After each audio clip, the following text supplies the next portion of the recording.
Muito bom dia a todos. Declaro aberta esta sessão ordinária do Tribunal Pleno do TRE do Rio Grande do Sul. Saúdo os eminentes colegas, desembargador Armindo da Rosa, desembargador Silvio Moraes, desembargador Gerson Fischmann, desembargador Gustavo Diefenteller, desembargador Thompson Folhas e desembargador Amadeu Butelli. Saúdo também o doutor Fábio Venzon, ilustre procurador eleitoral.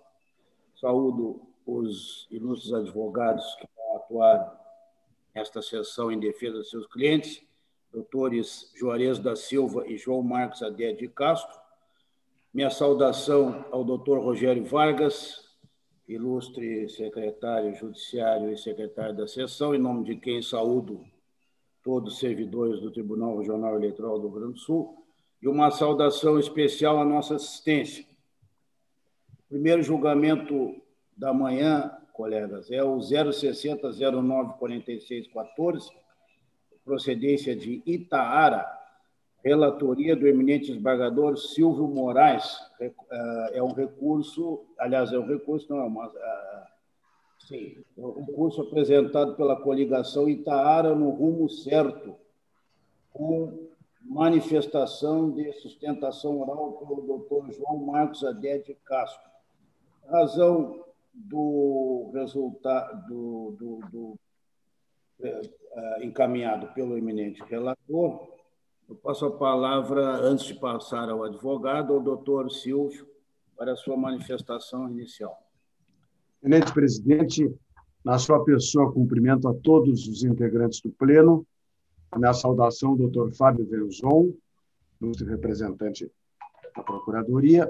Ao doutor Rogério, a saudação, a quem estendo também na sua pessoa, os funcionários do TRE. Um especial cumprimento ao doutor João Marcos e ao doutor Juarez, que estão conosco aí nesta sessão virtual. Minha saudação a todos aqueles que nos escutam. Doutor João Marcos, eu quero antecipar que o meu voto é no sentido do desprovimento do recurso. O que pese para todos nós é sempre prazeroso ouvirmos os advogados que comparecem, mas eu coloco a sua vontade, se deseja ou não manter a sustentação oral. Excelência, eu não sei qual seria o voto dos demais desembargadores, né? Aqui, pelo sistema, estão acompanhando o relator. A decisão é unânime. Ótimo, ótimo. Então, eu agradeço ao presidente, aos demais desembargadores, senhor relator, e vou me manter calado, então, para não tomar demais o tempo dos senhores. Muito obrigado. Muito obrigado, doutor João Marcos. Então, vou ficar assistindo, então. Ótimo. Muito obrigado. Passo a palavra ao doutor Fábio Venzon, se quiser se manifestar.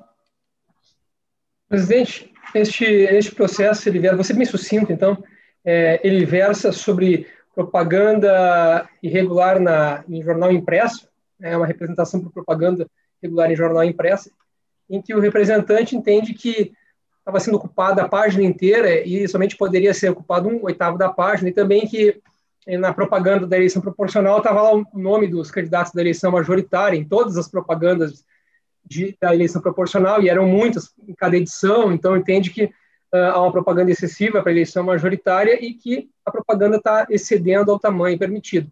Acontece que, apesar de no jornal, a página inteira do jornal está com propagandas, mas são propagandas que não é uma propaganda de um candidato só, são várias propagandas de diversos candidatos da eleição proporcional, sendo que a propaganda de cada um desses candidatos da eleição proporcional, ela atende ao requisito do 1/8 da página, não excede a 1/8 da página. E o fato de haver a referência à eleição majoritária na propaganda proporcional, o nome, assim, uma referência ao nome dos candidatos a prefeito, tem jurisprudência do TSE entendendo que não há ilícito, desde que de forma discreta e com uso de fonte de tamanho pequeno. Então, juntamos aqui a jurisprudência do TRE, na verdade, aqui, do TRE. TRE de São Paulo e TRE do Rio Grande do Sul. Então, nós estamos opinando aqui pelo conhecimento e desprovimento do recurso. Muito bem. Com a palavra, então, o eminente relator, desembargador Silvio Moraes. Exatamente, presidente. O voto está indo no mesmo sentido da propositura feita pelo nosso representante da Procuradoria Eleitoral, e, na verdade, examinei detidamente cada uma das publicações e, de fato, à direita, ao pé de cada uma das publicações, há o nome em letra diminuta do candidato a prefeito e da vice-prefeita. Na verdade, cada um dos vereadores, dos pretensos candidatos, nas publicações feitas, dentro dos limites escritos. Há, inclusive, cito na minha decisão, a alteração da lei de regência, que retira coligações e partidos acerca da eventual condenação, de sorte que a mensuração deve ser dada exclusivamente em relação ao candidato. Eu, inclusive, pensa também do juiz, me chamou a atenção a operosidade do magistrado, porque ele coloca aquilo que todos nós fazemos na particularidade dos nossos gabinetes, né? Santa Maria, domingo de manhã e a data. Você não vai dar hora extras, mas evidentemente que pode lhe dar a esta segurança de que realmente, para cumprir os prazos, não se tem horário para trabalhar. Em homenagem ao advogado, então, eu estou pedindo nesse sentido, doutor João, não há como prosperar. Eu estou dizendo que a matéria está disciplinada no artigo 43 da Lei 9.504/47, também com as alterações, e o que aconteceu aqui é que o conjunto de anúncios justapostos, cada qual observando os tamanhos máximos estabelecidos pela legislação eleitoral, ainda que possam criar uma vaga ideia de unidade, não tem o condão de tornar a publicidade ilícita. E com as demais razões que constam, tanto da ementa quanto do voto em seu todo, disponibilizado antecipadamente a todos os colegas, eu, então, estou votando presidente no sentido de desprover o recurso. Eu voto. Perfeitamente. Consulto os colegas se alguém deseja fazer qualquer manifestação de voto. Então, proclamando o resultado, o recurso 060094614 de Itaara negaram provimento unânime. O próximo é uma ação de decretação de perda de mandato eletivo, número 060011665, de Porto Alegre, relatoria do eminente desembargador Armínio da Rosa. A ação foi proposta por Mauri Luiz Mella, com sustentação oral pelo Dr. Juarez Antônio da Silva, que falará pelo requerente. Consulta o Dr. Juarez se concorda com a dispensa do relatório, Dr. Juarez. Concordo, doutor. Então, Vossa Excelência está com a palavra pelo prazo regimental. Excelentíssimo senhor presidente dessa corte, no qual saúdo os demais pares desta corte eleitoral, excelentíssimo senhor procurador regional eleitoral, servidores desse tribunal. Para introduzir essa sustentação, primeiro, eu fazer uma breve retrospectiva da confiança que o povo brasileiro deposita na justiça eleitoral, em contraponto à confiança que o povo brasileiro deposita nos partidos políticos e nos políticos. Então, excelências, se verifica que a nossa justiça eleitoral, graças a Deus, recebe um apoio massificado da nossa sociedade brasileira. O povo brasileiro confia na justiça brasileira. No entanto, o povo brasileiro não confia nos políticos e não confia no partido político. E por que não confia? A nossa história, a nossa cultura, especialmente o Rio Grande do Sul, traz arraigada em si aquela questão do chimango e do maragato. Se tu era maragato, não virava chimango de graça. E da mesma forma, toda essa retrospectiva histórica acaba nos dias de hoje o nosso eleitorado, o nosso povo não confiando mais no político e no partido político que pela nossa Constituição, ela é a representante dos anseios do povo, ela representa o eleitor. Então, essa dissonância entre a confiança que tem o povo brasileiro, o eleitor brasileiro, para com a justiça eleitoral, que nos últimos tempos até cresceu mais em importância na medida que havia um movimento falando muito, destoando, dizendo que o voto eletrônico era uma situação ultrapassada, que o voto eletrônico não era confiável, comparando a países, exemplificando os nossos Estados Unidos da América, e aí vimos que, sim, o nosso sistema de voto eletrônico é um sistema exemplar para o mundo inteiro. Então, a justiça eleitoral tem, sim, a confiança do povo brasileiro. E o partido político e o político não tem. Por quê? Porque o político troca de partido como troca de camisa. E essa justiça eleitoral, especialmente a justiça gaúcha, tem sido sempre estado na vanguarda, tem buscado sempre fazer valer a vontade do povo brasileiro, a vontade do eleitor. No presente caso, se busca a perda do mandato eletivo de um político que já trocou mais de uma meia dúzia de vezes de partido, e sempre encontrando justa causa para isso, para fazê-lo. Vejo, nesse caso em especial, que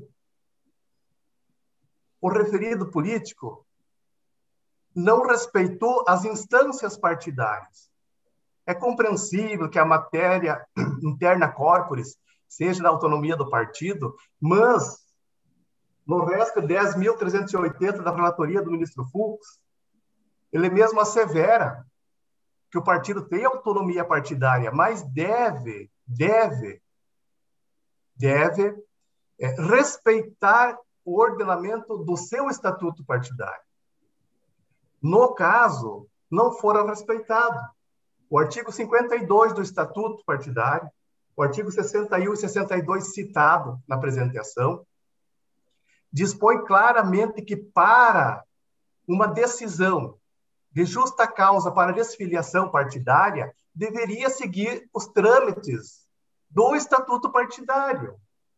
Isso não aconteceu. O que aconteceu foi um ato sorrateiro, requerendo a executiva nacional do partido, desprezando a instância estadual, para a executiva nacional numa decisão de uma só pessoa da presidência do partido, que também não respeitou o artigo 61, 62 do estatuto partidário, decidir que sim, havia justa causa. São essas situações que tornam o sistema político brasileiro, mas especialmente os partidos e os políticos brasileiros, que distanciam eles da credibilidade que tem a justiça eleitoral. Sabemos da jurisprudência corrente da Corte e sabemos da jurisprudência corrente do Tribunal Superior Eleitoral. Mas é momento, principalmente nesse momento histórico que vivemos, de uma posição firme do Tribunal Regional Eleitoral Gaúcho, no sentido de que aqui, sim, sempre se valorizou o eleitor, o cidadão, o voto, a vontade do eleitor. E nos moldes, repetia até o ministro Tarcísio Vieira de Carvalho, que as executivas nacionais têm vendido a justa causa. Amparado na lei? Sim, mas tenho certeza que os eminentes desembargadores desta Corte Eleitoral são sensíveis a esse momento que vivemos, são sensíveis da necessidade de dar voz ao artigo 14, artigo 17 da Constituição, para fazer valer o direito do cidadão. Quando ele votar para determinado político, e o primeiro voto, na verdade, o voto é no partido. A Constituição diz que o partido representa a vontade do eleitor. Então, senhores desembargadores, senhor presidente, senhor relator, demais membros dessa Corte, a presente sustentação oral requer a procedência da ação de perda de mandato eletivo, nos termos já afirmados no petitório inicial, como forma de, mais uma vez, essa Corte Eleitoral, da possibilidade que a lei lhes apresenta, fazer justiça à vontade do eleitor. Seria essa a sustentação oral. Muito obrigado. Obrigado, doutor Juarez. Com a palavra, o eminente procurador, doutor Fábio Venzon. Senhor presidente, egresso Tribunal Regional Eleitoral do Rio Grande do Sul, excelentíssimos desembargadores integrantes da Corte, doutor Rogério Vargas, que secretaria de sessão, em nome de quem saúdo todos os servidores, uma saudação especial ao doutor Juarez da Silva, que se encontra na tribuna, uma saudação especial à nossa audiência. Bom, o processo em si, a questão, né, ação para decretação da perda do mandato eletivo por infidelidade partidária, do deputado estadual Rodrigo Maroni. Em relação à legitimidade, entendemos que, sim, se faz presente a legitimidade do requerente para propor a presente demanda, uma vez que, na condição de primeiro suplente ao cargo de deputado estadual pelo Podemos, possui interesse jurídico em assumir o mandato do deputado estadual do mesmo partido que se desfilou da legenda, visto ser o primeiro na ordem de sucessão.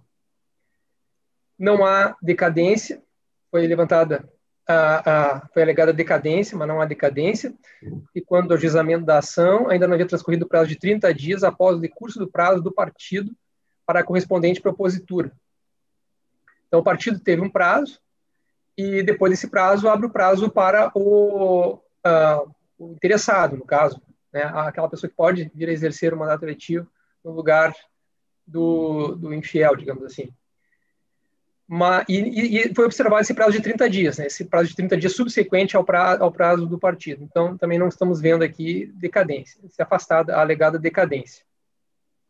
Foi decidido pelo julgamento antecipado da lide, entendemos que é o caso, efetivamente. Como já mencionado, aqui houve anuência, né? Houve anuência assinada pela Executiva Nacional, a presidente da Executiva Nacional do partido, e a jurisprudência do TSE, presidente nacional do Podemos, assinou, então, essa anuência, dizendo que era incompatível, realmente, assim, a inviabilidade do prosseguimento da sua atividade partidária como filiado dessa agremiação, com o intuito de evitar maiores conflitos de ordem pessoal e política, concorda com a desfiliação partidária, menciona que não irá ajuizar nenhuma ação. E, segundo a jurisprudência do TSE, uma vez autorizada a desfiliação pelo próprio partido político, não há que se falar em infidelidade partidária. Aí foram juntados aqui vários, dois pelo menos, um de 2020, maio de 2020, julgados aqui do TSE, agosto de 2019 e agosto de 2014. Então, a jurisprudência já pacífica lá no TSE.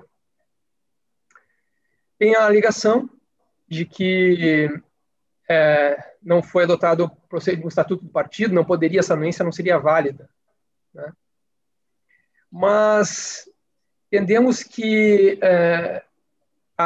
aquilo que se menciona nos dispositivos do estatuto do partido mencionados seriam relacionados a uma sanção de expulsão, para uma sanção de expulsão. E no caso aqui se trata de uma desfiliação partidária, simplesmente não se trata de uma sanção de expulsão, né, partindo do próprio filiado, exercício do direito constitucional de livre associação, o qual tem como corolário o direito de não continuar associado, a razão pela qual o referido direito se opera a partir da livre manifestação do desejo individual, de não se manter filiado, não dependendo assim de instauração de qualquer relação processual litigiosa interna com o partido. Tanto que o artigo 21 da Lei dos Partidos Políticos dispõe que, para desligar-se do partido, o filiado faz comunicação escrita ao órgão de direção municipal e ao juiz eleitoral da zona, que for escrito. Então, não se aplica o regramento relacionado, por exemplo, à expulsão, né? Então, em caso de desfiliação a pedido do filiado, não cumpre para sua perfectibilização nenhuma outra providência do órgão de direção partidária que não seja de receber a referida comunicação. No caso, então, desse modo, a situação não se amolda àquela trazida nos dispositivos do estatuto partidário, tidos pelo requerente como violados e que atrairiam a competência do Conselho de Ética e Disciplina Partidária, ou da Comissão Executiva da circunscrição, da regional. Artigos 52, 57, 61, 62, parágrafo 1º do Estatuto do Partido, pois eles claramente tratam das hipóteses de imposição de medidas disciplinares em face de infrações cometidas pelos filiados. Poder-se cogitar outro sim de uma suposta violação de competência interna no fato de a presidente nacional do partido ter manifestado a anuência com a desfiliação. Contudo, conforme referido pelo representante, inexiste a previsão da figura da anuência de desfiliação no Estatuto do Partido. Nessa via, afigura-se correto o proceder do representado, ou seja, não teria uma forma. Os dispositivos mencionados seriam relacionados à expulsão. Já dissemos que expulsão não é o caso. Então, não tendo uma previsão específica a quem competiria essa anuência, nos parece que foi correto o proceder do representado de remeter isso à presidência do partido, tendo em vista a condição de presidente da Comissão Provisória Estadual. Ele era o presidente da Comissão Provisória Estadual, então ele não poderia encaminhar para... Né?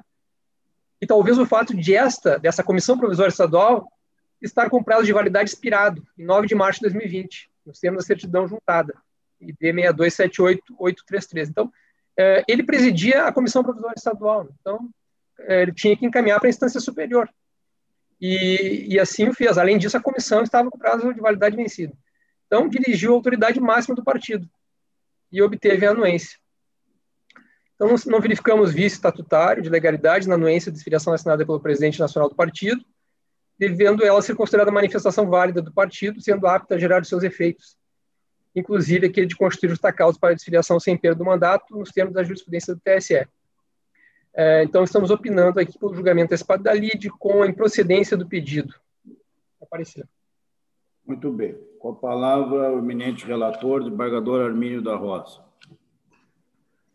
Presidente, endossando as saudações já feitas, e especialmente aqui ao doutor Juarez da Silva, que também fez a sua sustentação oral. Como sempre, o parecer do doutor Fábio simplifica a atividade do julgador. Mas eu vou me permitir algumas considerações.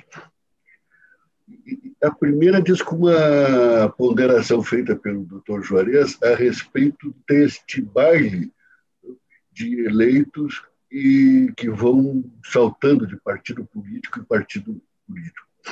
Isso, em grande parte, é um reflexo da absurda pulverização de partidos políticos que temos no Brasil, mais de 30, né? É algo inconcebível. E que é um dos fatores, é a causa, uma das causas dessa instabilidade de candidatos eleitos e filiados a partidos políticos quanto ao partido. E falou aqui o doutor Juarez em 6 partidos que já teriam o requerido se filiado, mas há pessoas mais gradas na República que também não tem um quadro muito diferente disso, não é? Infelizmente, né, e creio que o próprio Supremo, seus ministros hoje reconhecem, foi um erro a eliminação da cláusula de bloqueio na criação de partidos políticos, muitas vezes destinados a obter um fundo partidário, né? E outras deletérias razões que não vou me alongar. Também da observação do Dr. Juarez, vale referir que temos aqui no Estado uma tradição, o Rio Grande do Sul talvez seja diferenciado nisto, de lealdade às ideias. Lealdade às ideias, acima até de partidos. Vale lembrar o que ocorreu com ilustres integrantes do Partido Republicano rio-grandense, que, na medida em que se decepcionaram, vamos usar essa expressão, com a colocação em prática, com todo o seu vigor, das ideias castilhistas, saíram do Partido Republicano. O próprio Assis Brasil, Ramiro Barcelos depois, Fernando Abbott, Pedro Cabeda, entre outros ilustres integrantes do Partido Republicano. A dar razão àquilo que Gaspar Martins, nosso tribuno, né, dizia que ideias não são metais que se fundem. Então, a lealdade, que acima de tudo há de haver, diz com as ideias, diz com os compromissos ideológicos, diz com os compromissos políticos que se tem. Essa sim. E nessas hipóteses, não digo que seja o caso, nessas hipóteses, sim, a mudança de rumo, a saída do partido que não mais representa aquele ideal fundamental é algo mais que justificado. Bom, feitas essas observações diletantes, né, estou julgando, eu proponho um julgamento antecipado, e pelo visto não há discordância do autor, que seria aquele que poderia se queixar quanto a isso, o réu também, mas está aqui presente o autor, e me facilita, então, a definição pelo julgamento antecipado, essa anuência, ao menos implícita, da parte autora aqui representada também pelo doutor Juarez. E não deixo de anotar uma pitada de ironia, já que ontem defendi com tanta veemência a instrução, assegurarmos a instrução, colher a prova, não é? Mas aqui, Carlos Jogador Thompson, e peço que corrija se eu me engano aqui, já que ontem até andei cometendo uma gafe geoespacial de Madame Butelli, colocando a fábrica de cimento de Esteio em Sapucaia, não é? Mas eu vou me valer da frase, talvez um dos nossos maiores frasistas, que foi Roberto Campos, que a contradição é inerente às mulheres bonitas, aos homens inteligentes e países jovens ou políticos competentes. Essa é a minha dúvida que tenho. Mas eu não me enquadro em nenhuma delas, não é? Não me considero nem mulher bonita, nem homem inteligente, nem político competente. Mas, então, deve ter uma quarta via, né, do bom senso. De sorte que aqui a questão de direito elimina a necessidade de qualquer outra prova. E também é o que se tem de prova documental. Tem-se aqui uma desfiliação a requerimento, uma manifestação de vontade que penso que seja receptícia, produz efeitos a partir da recepção, mas, de qualquer maneira, esse debate teórico fica aqui eliminado à medida em que houve aceitação por quem poderia aceitar. E a cogitação de que poderia ser um substituto do requerente da comissão provisória cede diante da constatação da superação dessa comissão provisória, seu encerramento, como bem destacou o doutor Fábio. Então, tinha que dirigir mesmo a autoridade superior partidária, no caso, a presidente nacional do partido. E que aceitou. Não é? E como se trata, então, de uma desfiliação voluntária, aqui não incide, como muito bem coloca o doutor Venzon, não incidem aquelas regras da desfiliação cogente, a expulsão do partido, o afastamento sanção, de sorte que é imprópria, com todas as vezes, a jurisprudência invocada que diz respeito a essa situação sancionatória, e não uma manifestação voluntária. Com esses breves fundamentos, eu estou julgando improcedente o pedido. É como voto, senhor presidente, pedindo escusas pela extensão. Mas, muito bem, eu vou discordar do eminente colega desembargador Amir quando diz que não tem a qualidade de inteligência. Pelo contrário, a qualidade de inteligência que o desembargador Amir tem bastante. Mas, pelo menos, entre as mulheres bonitas, Vossa Excelência não me coloca. Não, aí, sem dúvida, aí vocês têm razão. Entre os homens bonitos, eu não pretendo isso. Não, aí é outra ótica, né? Mas a qualidade da inteligência, realmente, essa é reconhecida por todos. Bem, desembargador Silvio Moraes, por gentileza, como vota? Desembargador Silvio, está me escutando? Acho que ele não está nos ouvindo aí. Inclusive, eu não tenho a imagem dele, não sei se os colegas têm.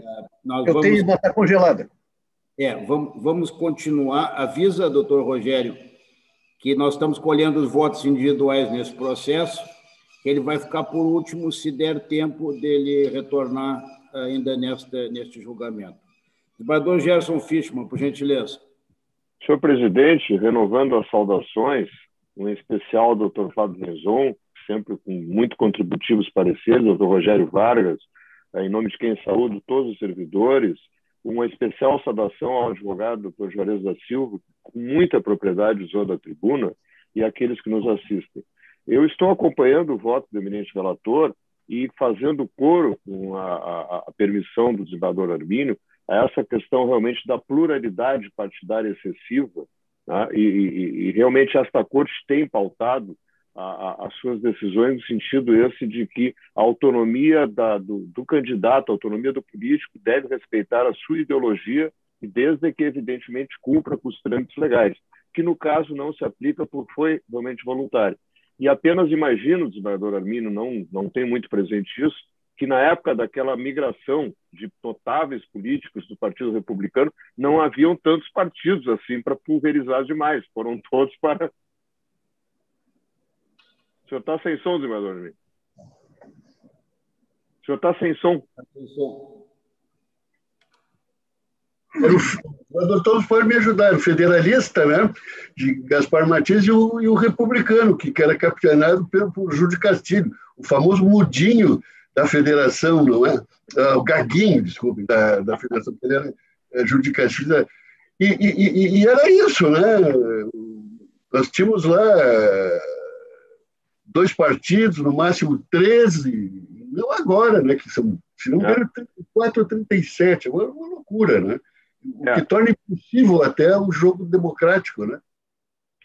Não, imagino que mesmo que houvesse naquela época uma pulverização pela listagem que o desembargador Armínio nominou dos notáveis políticos, eles iriam seguir para aqueles partidos identificados com a sua ideologia mesmo, não iam se espalhar tanto. Mas, enfim, apenas faço questão de colocar, e até essa manifestação vai muito enquanto a sustentação do Dr. Juarez, que realmente foi muito... sensibiliza quando ele coloca essa questão do momento que se vive. Não há dúvida nenhuma, nisso eu lhes dou inteira razão, mas no caso concreto eu estou, pelas razões expostas, acompanhando integralmente o voto, o bem lançado voto do eminente relator. É como voto, senhor presidente. Perfeitamente. Desembargador Thompson Flores. Senhor presidente, primeiro eu quero me associar a todos os cumprimentos já feitos, em especial ao digno procurador-geral eleitoral e o nobre advogado que tão bem sustentou do tribunal. E nós não podemos deixar de reparar, nem vou dizer um voto brilhante, que é o normal do desembargador Armínio, mas a verdadeira aula que ele nos deu. E aí eu tenho ainda, meu caro desembargador Armínio, os anais do jornal A Federação, aqueles primorosos artigos, etc. E Vossa Excelência lembrou aqui na história do Rio Grande, hoje a nossa pauta é mais rápida, aquela briga que houve entre Fernando Abbott e a situação. Fernando Abbott era meu tio bisavô. Ele era irmão da minha avó, da avó de meu avô, que era Dona Cecília Abbott Borges Force, e pelo casamento Thompson Flores. Mas, então, eu conheço bem essa passagem. Meu avô lembrava muito aquela dissidência que se abriu.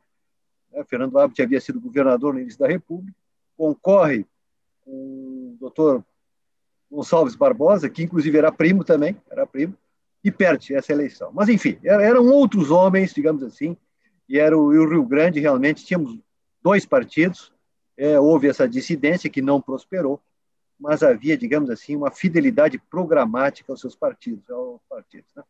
E, de qualquer sorte, senhor presidente, eu acompanho integralmente o brilhante voto do relator e sempre embevecido, citando inclusive o grande Silveira Martins, de que foi um exemplo da grande oratória do Rio Grande do Sul no segundo reinado. Parabéns, desembargador. É sempre um privilégio conviver com Vossa Excelência. Realmente, todos têm seus méritos aqui, mas realmente a cultura que o desembargador Thompson Flores e o desembargador Armínio demonstram nessa corte aqui, não tem dúvida que... Não, é o mestre Armínio, Não, mas nós temos que reconhecer. Isso aí E eu não tenho dúvida que todos saem gratificados com isso. Presidente, todos aqui, todos nos brindam, assim, cada um com o seu conhecimento, com a sua experiência, né? Sempre são muito enriquecedoras essas sessões. Eu tenho aqui já, quando assumi, disse isso, e tenho aqui aprendido com todos, né? E eu só peço, às vezes, escusa que eu acho que a idade vai deixando a gente meio prolixo, né? Eu era enxuto. Se o desembargador... É que Vossa Excelência se singulariza no brilho. Mas, como eu referi agora no início da minha manifestação, todos têm seus méritos, cada qual com as suas características próprias, né? Mas não há como não reconhecer a cultura dos dois colegas, que realmente envaidece a todos nós. Desembargador, foi o desembargador Gerson, votou. Desembargador Gustavo de Effenteler, por gentileza.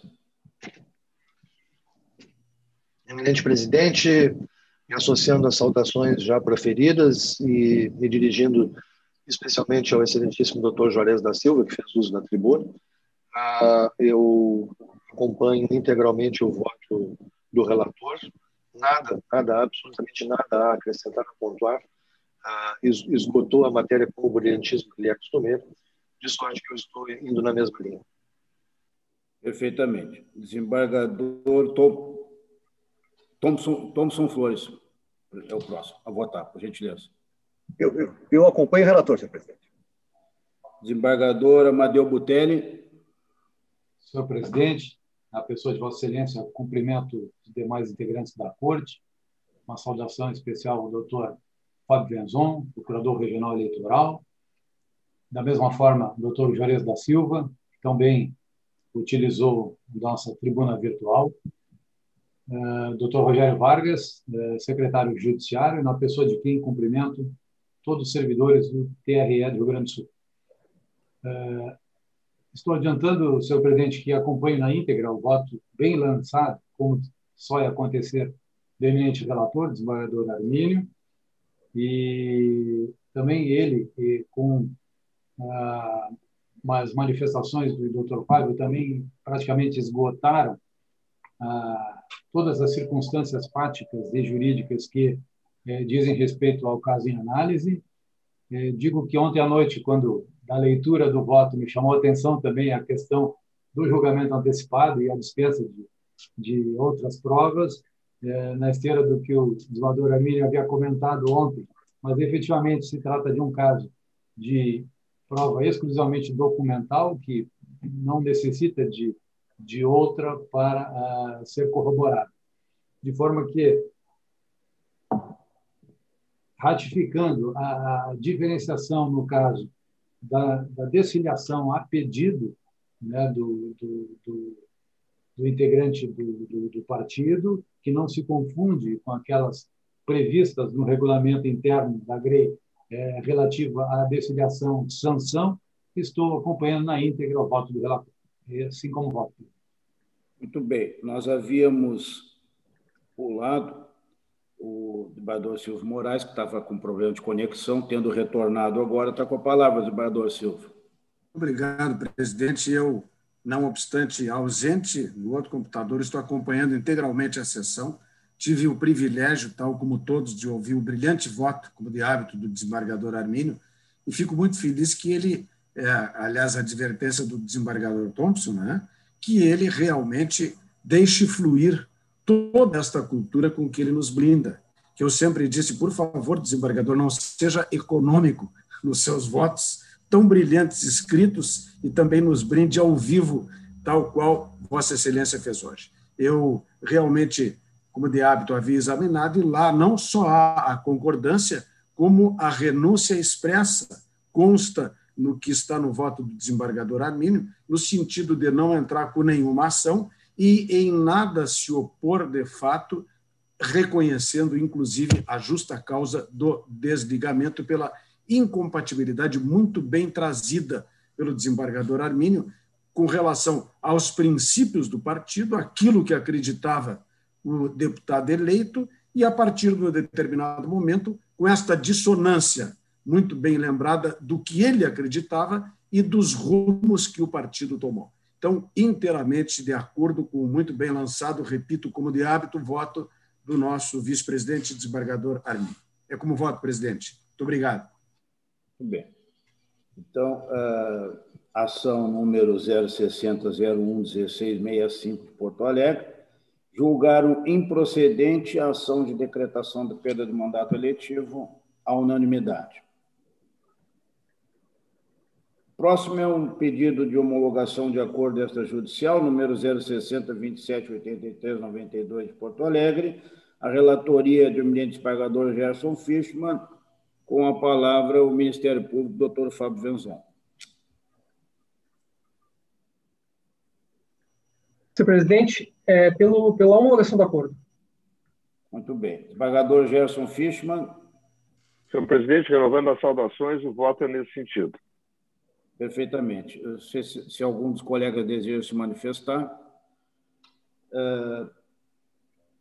Então, prestação de contas 060278392 de Porto Alegre, a unanimidade homologaram o acordo extrajudicial. Próximo é o recurso 060029950 de Turuçu, relatoria do eminente desembargador Gustavo de Effenteler. Com a palavra, o eminente procurador, doutor Fábio Venzon.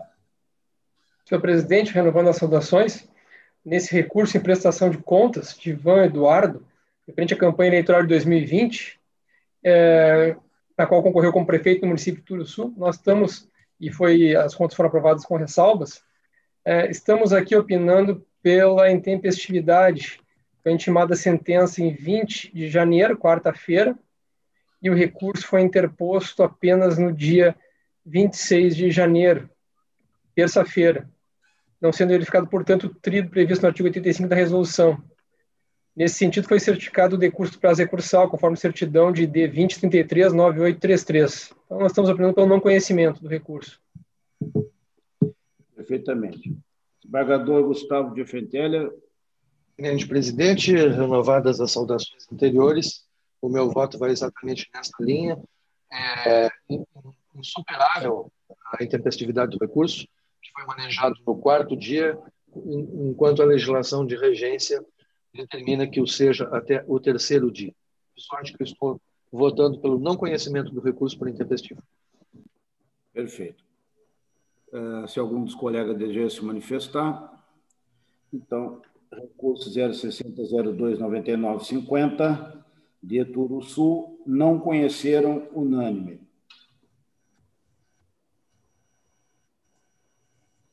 O próximo é uma prestação de contas 060026073 de Porto Alegre, relatoria do eminente desembargador Thompson Flores, requerente ao PTB. E passo, então, a palavra ao eminente procurador, doutor Fábio Venzon.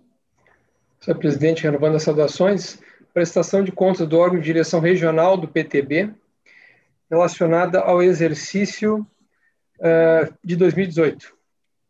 Então, neste caso, após toda a instrução, permaneceu o entendimento da unidade técnica no sentido de percepção de recurso de fonte vedada, montante de 26.711, visto que os doadores tratavam de pessoas que exerciam função ou cargo público de livre nomeação e exoneração, ou cargo em emprego público temporário, assessores na Assembleia Legislativa do Estado do Rio Grande do Sul, e não estavam filiados ao PTB.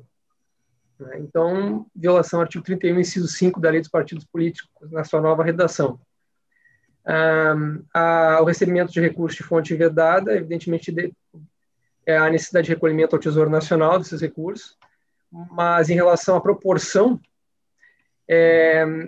representa tão somente 2,28% das receitas arrecadadas. Então, está bem abaixo dos 10%, e então, aqui não há recursos públicos, enfim, envolvidos. Então, estamos aqui opinando pela aprovação com ressalvas, o que também afasta a multa. Tanto nós entendemos que a sanção, eu sei que a Corte tem um entendimento, mas, enfim, é o nosso entendimento, entendemos porque o dispositivo é outro, é o artigo 36, não é o artigo 37, nós entendemos que a sanção se aplica mesmo com a aprovação com ressalvas, a sanção de recolhimento do fundo partidário, que, proporcionalmente, né, diante do percentual tão baixo, seria o mínimo de um mês, né, a sanção por suspensão por prazo de um mês. Então, nós estamos concluindo aqui, opinando pela aprovação com ressalvas, recolhimento da quantia ao Tesouro e suspensão dos repasses cotados do fundo partidário pelo período de um mês. Com a palavra, o eminente relator, desembargador Thompson Flores. Senhor presidente, então, reiterando todos os cumprimentos já realizados, o voto vai na mesma linha do parecer, com exceção, tendo em vista a jurisprudência da Corte, digamos, não estamos acolhendo apenas a questão da suspensão do repasse. Então, vou ler o dispositivo, senhor presidente, o voto vai na mesma linha do parecer, pela aprovação com ressalvas das contas, da prestação de contas, do referido exercício, e determinando o recolhimento do valor de R$ 26.711, nos termos ao Tesouro Nacional. Esse é o voto, senhor presidente. Perfeitamente. Consulto os colegas se alguém deseja fazer qualquer manifestação de voto. Então, prestação de contas 026073 de Porto Alegre. A unanimidade, aprovaram as contas com ressalvas e determinaram o recolhimento do valor de R$ 26.711 ao Tesouro Nacional. O último julgamento da manhã é o 060032162 de Santa Vitória do Palmar, relatoria do eminente desembargador Amadeu Butelli. Recurso interposto pela coligação Eleição 2020, Alex Santos da Silva, vereador. Não é uma coligação, é o próprio requerente. Com a palavra, o eminente procurador, doutor Fábio Venzon. Senhor presidente, renovando as saudações, recurso interposto por Alex Santos da Silva, candidato a vereador em Santa Vitória do Palmar, contra sentença que julgou procedente a representação propaganda eleitoral irregular formada pelo MDB de Santa Vitória do Palmar e na qual foi condenado ao pagamento de multa de R$ 5.000. Então, aqui se trata, na verdade, da questão do impulsionamento sem as informações que são exigidas, no caso, o CNPJ ou CPF do responsável pela contratação. Né? Nós temos essa informação que tem que constar da propaganda, né, visível, no rótulo, normalmente é o termo que é utilizado, e também o termo, a expressão propaganda eleitoral. Recurso é o caso de ser conhecido, e no mérito, nós estamos dizendo o seguinte: a sentença condenou o representado pela ausência do CNPJ no rótulo da propaganda. Na sentença não há qualquer menção à ausência da expressão propaganda eleitoral, e a presença dessa informação no rótulo se extrai dos prints das propagandas acostadas com o inicial. Então, a questão se resume à ausência do CNPJ ou CPF no rótulo do anúncio. Ocorre que na contestação o representado informa que o CNPJ se encontraria, bastando que se clicasse sobre, tinha uma expressão ali que dizia sobre esse anúncio. Você clicando ali, encontraria o CNPJ. E a sentença não afasta a presença do CNPJ no referido link contido na propaganda. Em caso recente, foi o primeiro caso julgado sobre esse assunto, que foi o caso do prefeito, da representação do prefeito Nelson Marquesan contra o candidato José Fortunati, do candidato a prefeito, né, Nelson Marquesan, contra o candidato José Fortunati. Naquela oportunidade, a Corte entendeu, e a partir daí em todos os demais julgados da mesma forma, que a informação do CNPJ da campanha, se ela, que não estava no rótulo aparente, mas estava acessível nas informações do anunciante, ou seja, clicando em algum local você conseguia obter aquela informação, né, isso seria suficiente para atender ao requisito legal. Então, a questão é semelhante, e a razão pela qual nós estamos entendendo aqui que está regular e estamos opinando pelo conhecimento e provimento do recurso. Perfeitamente. Com a palavra, o eminente relator, desembargador Amadeu Butelli. Senhor presidente, renovando as saudações, a questão efetivamente é bastante simples. Recentemente tivemos vários julgados relativamente ao local de aposição dessas informações na propaganda impulsionada via redes sociais. Nós tivemos um caso de minha relatoria, no qual houve a aposição dessas informações, especialmente o CNPJ, no corpo da mensagem. Isso não foi admitido, tendo em vista que aquele espaço era um espaço editável e podendo ser alterado a qualquer momento. Mas uns outros tantos casos que já analisamos, por questões até de layout de apresentação, da forma de apresentação das informações do próprio Facebook, se via, em alguns casos, que, por falta de espaço ou por projeto de layout, essas informações eram incluídas numa sobrecapa, né? Bastando passar o mouse, né, o cursor por sobre aquele local de informações sobre aquele anúncio, que as demais informações sobre aquele impulsionamento, o valor pago, o CNPJ do responsável, apareceriam de forma clara e legível, conforme exige a legislação. De forma que, entendo, atendido o requisito legal por parte do recorrente, razão pela qual voto pelo provimento do recurso para julgar improcedente a representação e afastar a multa aplicada. É assim como voto, presidente. Muito bem. Consulto os colegas se alguém deseja fazer qualquer manifestação de voto. Então, o recurso 06003-2162 de Santa Vitória do Palmar deram provimento para julgar improcedente a representação e afastar a multa aplicada, decisão unânime. Bem, colegas, assim nós vencemos a pauta jurisdicional de hoje, não temos pauta administrativa para esta sessão, e anunciar a próxima sessão na terça-feira, 23 de março, às 17 horas. Este horário, 17 horas, foi marcado porque nós tínhamos há bastante tempo agendada a reinauguração ou a inauguração das novas instalações do cartório eleitoral de Torres.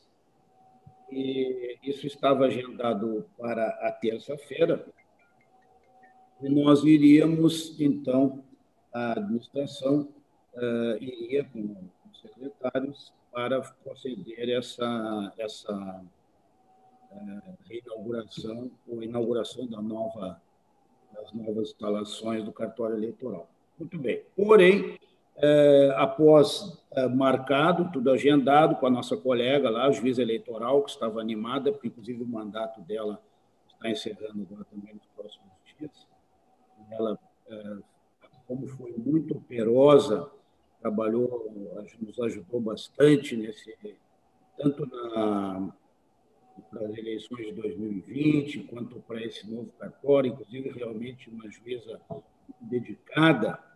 E então nós estávamos, até para prestigiar, para reconhecer o trabalho da doutora da juíza eleitoral, e marcamos, então, dentro da gestão dela, que seria 23 de março. Bem, aí, nesse meio tempo, adveio a bandeira preta, e nós tivemos, então, estamos cumprindo tanto quanto possível, né, todos os protocolos, evitando aproximações, enfim, em nome do distanciamento social, etc., e a viagem foi cancelada. Então, haverá uma cerimônia singela lá, que será, então, presidida pela doutora juíza eleitoral. E, com isso, eu estou dizendo que esse horário agora, então, ele já não se justifica. Eu não sei se os colegas quiserem antecipar para o horário normal e o doutor Rogério disser que há possibilidade, podemos alterar o horário ou, então, manter para as 17 horas. Eu lembro, aqui os mais antigos, aqui, doutor Ronaldo e doutor Gerson Fischmann, que o nosso colega, o eminente, querido colega presidente Jorge Dallagnol, quando o presidente marcava as sessões quase todas para 17 horas. Eu me lembro que, às vezes, nós estávamos no órgão especial lá, saía ele era o presidente, e a advogada Marilene era a corregedora, saíam os dois, abandonavam, entre aspas, o órgão especial para poder atender as sessões das 17 horas. Bem, então, eu deixo aqui em discussão, podemos deliberar agora, se é que há possibilidade ainda, doutor Rogério, de alterar o horário ou não. Presidente. Presidente, se há possibilidade, seria de alterar. Como já é uma tradição aqui do TRE, que o modelo do TSE, né, também o TSE tem isso de se fazer, eles fazem lá de noite, às vezes que eles saem do Supremo e vão para o TSE. Se for possível, acho que é o melhor, né? Sim. Acho que todos estão de acordo de fazer às 14 horas, que libera a tarde de todos, né? Tá. Então, estão todos de acordo, então retomamos para o horário das 14, é isso? Há condições, né, doutor Rogério? Bem, sim, presidente. Então, a próxima sessão, depois vai ser terça-feira, 23 de março, 14 horas. É isso, dona Arminda? Tá certo? Isso. E, presidente, se me permite, já que hoje temos um certo tempo, e já que se falou em Assis Brasil, eu sei que o tribunal aqui está em estudos para ver o que é possível, não é fácil, em relação ao Castelo de Pedras Altas. Mas talvez pudéssemos fazer uma homenagem a esse personagem a quem tanto devemos, especialmente na área eleitoral, promovendo a republicação da obra do jornalista Carlos Reverbel, que tive a felicidade de conhecer. Ele era muito amigo do desembargador Tom Jobim, não é? Eles dividiam uma mesa de bar, inclusive, que eu ali ia lá e cumprimentava e ver o que eu conseguia pegar nas conversas deles. Mas ele nos deixou, entre outras obras, os diários de Cecília de Assis Brasil, filha dele, que era cultíssimo. E naquele castelo encenavam peças, inclusive dos grandes autores irlandeses, e fora outras aptidões que ela tinha, tocava piano e tal, e morreu tragicamente. Foi apanhada por um raio, se não me engano, com 30 e poucos anos, e o Assis Brasil que fez o seu enterro, né? Lá há um cemitério junto ao castelo de Pedras Altas. E até não sei aí, me dizia minha mãe, que tinha conhecimentos com a família, que inclusive ele fizeram o caixão. É isso mesmo. É isso mesmo. Então, assim, eu não sei se teríamos condição de, já que se publica tanta coisa, não é? Sem dever do que é publicado, de conseguirmos a autorização e republicarmos essa que é uma obra fantástica, né? Os Diários de Cecília de Assis Brasil. Seria uma homenagem bem fácil que poderíamos fazer a esse grande gaúcho, né? Excelente sugestão. Vamos ver, o Rogério encaminha conosco vamos dar seguimento a essa, ver da possibilidade, e se houver possibilidade, realmente é algo que se justifica, né? Então, vamos dar seguimento a isso do desembargador Armínio. Acho que a sugestão é excelente. Bem, então, nada mais havendo a tratar, então, próxima sessão, 23 de março, 14 horas. Ficou assim, né, doutor Rogério? Né? Tá? Então, um bom trabalho a todos, um bom dia e até a próxima terça-feira, se Deus quiser. Obrigado.